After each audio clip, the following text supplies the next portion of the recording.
আলহামদুলিল্লাহ খাসি কোরবানি দিয়ে বাসায় ফিরে আসছি। এর মধ্যে আল্লাহ তাআলা যে কত বড় একটা বিপদ দিল, তারপর আলহামদুলিল্লাহ আল্লাহ যে সুন্দরভাবে আবার বাসায় ফিরাই নিয়ে আসছে। আসসালামু আলাইকুম এভরিওয়ান, কেমন আছেন সবাই? আশা করি অনেক বেশি ভালো আছেন। আমি আপনাদের দোয়ায় অনেক বেশি ভালো আছি। তো এই তো কোরবানের জন্য আমাদের এখানে খাসি কিনা শেষ। এটা হচ্ছে আমার মামার জন্য কিনছে, আর আরেকটা কিনছে আমাদের জন্য। অনেক বছর থেকে খাসি কোরবানি দেওয়ার খুবই শখ, কারণ নবীর সুন্নত হচ্ছে খাসি কোরবানি দেওয়া।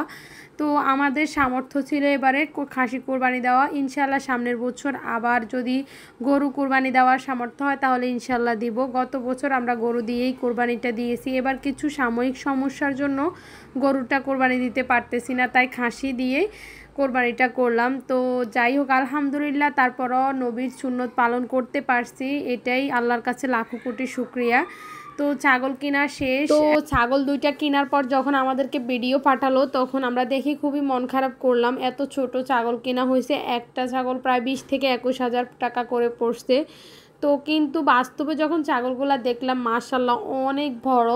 ছবিতে ভিডিওতে একটু ছোটই দেখা যাচ্ছে, তারপরও আলহামদুলিল্লাহ কোরবানির জন্য আমরা যেটাই কিনছি এটাতেই আমরা শুকরিয়া আদায় করতেছি। তো এটা হচ্ছে আমাদের জন্য কেনা হয়েছে।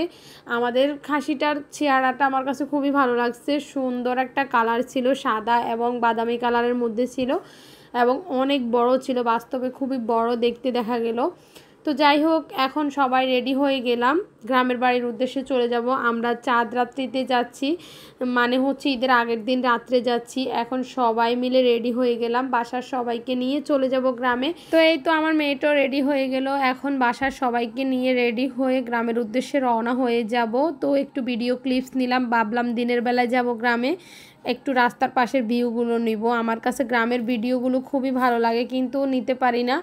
তারপরও যেহেতু যাইতে যাইতে লেট হয়ে গেল, প্রায় রাত হয়ে গেল, তাই কোনো ভিডিও করিনি।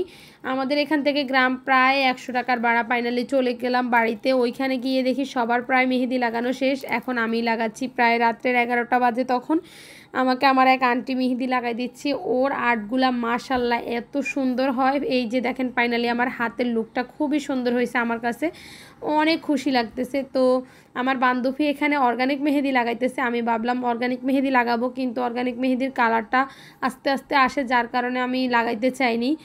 আমার একটু দ্রুত কালারটা আসা দরকার, তাই আমি ওইগুলাই লাগাইছি।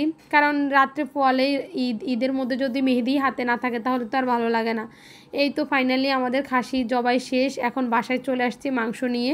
এর পাকে দিয়ে যখন খাসি জবাই করলাম, কাটাকাটি করলাম, এগুলোর একটু ভিডিও ক্লিপস দিতে পারিনি, কারণ হচ্ছে আমি তখন ছিলাম না।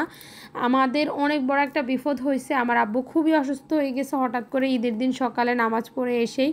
তো হসপিটালে ভর্তি করাইলাম, ওইখানে প্রায় ঈদের দিন সারাদিন ছিলাম, ঈদের পরের দিন ছিলাম।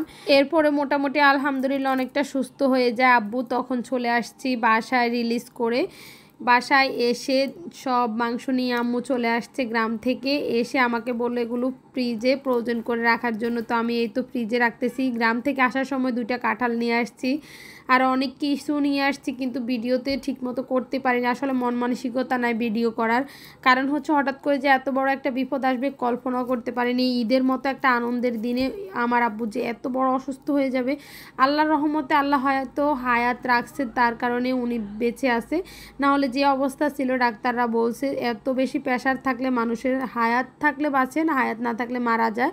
তো যাই হোক আপনারা সবাই আমার আব্বুর জন্য দোয়া করবেন, ভালো থাকবেন সবাই, আল্লাহ হাফেজ।